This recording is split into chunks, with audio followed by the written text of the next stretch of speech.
My son Matthew was born on the 8th of August 1989 and died on the 28th of October 2016.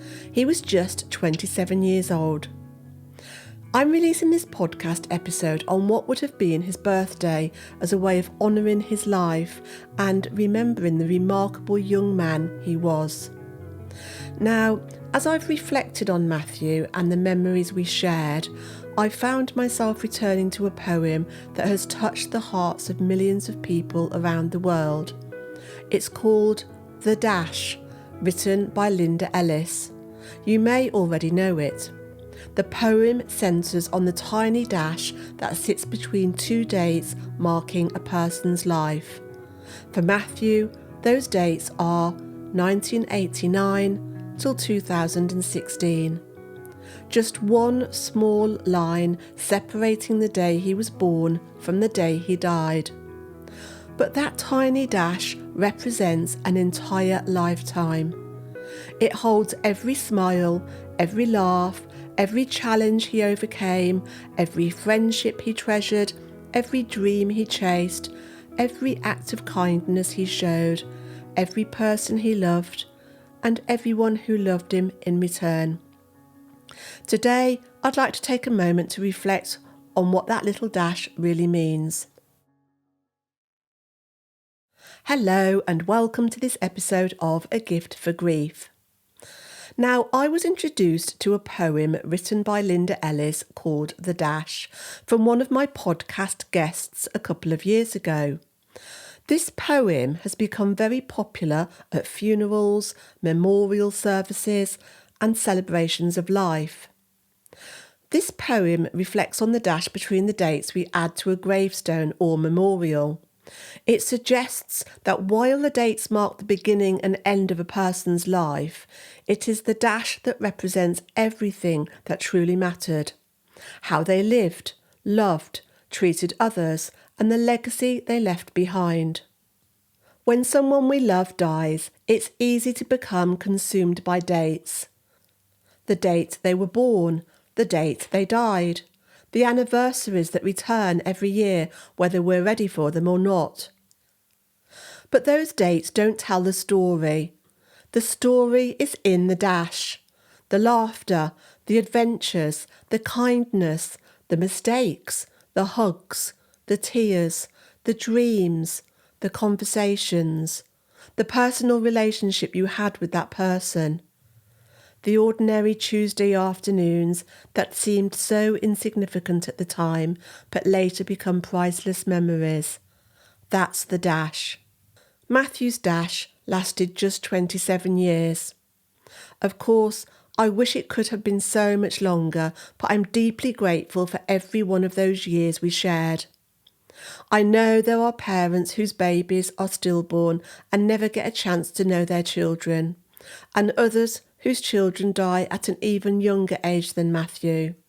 Every loss is heartbreaking, but I never take for granted the precious time I was given with Matthew. Some people might think that's a short life, and as his mum, of course, I wanted so much more for him. Our children are not supposed to die before us, but I'm grateful I had 27 years. Cancer took away his life, but it didn't take away his dash. His dash is filled with love, with music, with laughter, with friendships, with courage, with the incredible strength he showed throughout his illness, with the love he gave so freely to the people around him.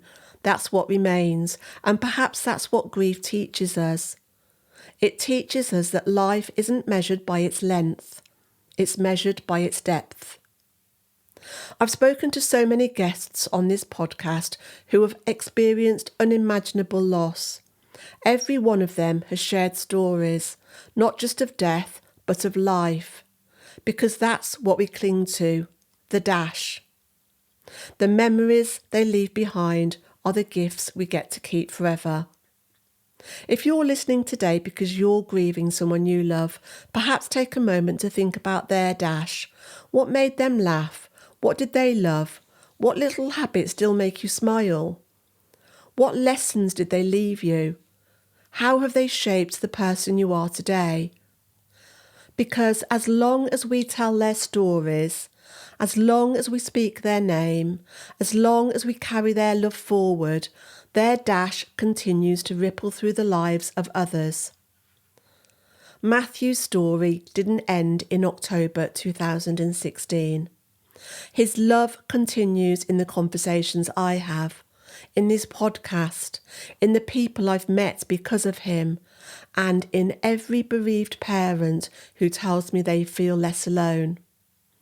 His life still matters. His dash still matters. And maybe that's the greatest gift we can give the people we've lost.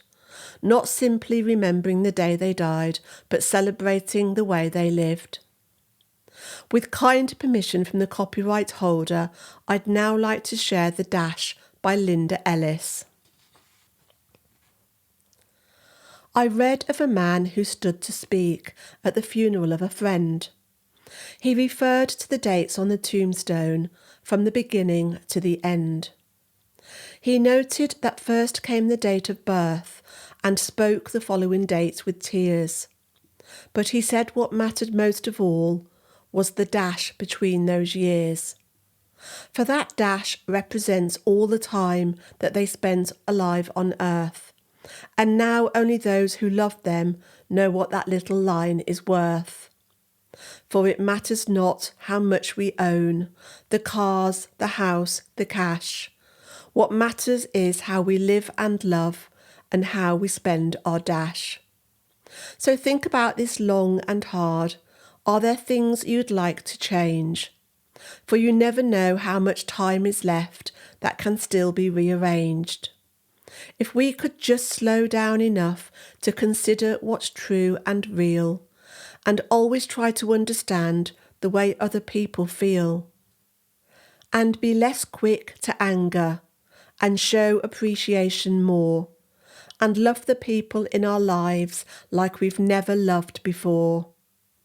If we treat each other with respect, and more often wear a smile, remembering this special dash might only last a little while. So when your eulogy is being read, with your life's actions to rehash, would you be proud of the things they say about how you spent your dash? Copyright Southwestern Family of Companies, used by permission. Today is Matthew's birthday. People sometimes ask me if it gets easier, and my answer is, it gets different.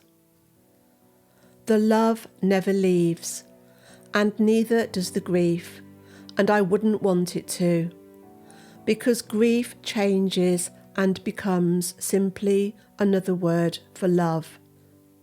Happy heavenly birthday, Matthew. Thank you for listening to this episode of A Gift for Grief. If you found it comforting, please consider subscribing to my podcast so you don't miss any future episodes. Please also leave a review because it helps others to find the show. Together we can help each other become more grief literate. To learn more about my personal journey and my 2 books on grief, visit www.louisebates.co.uk.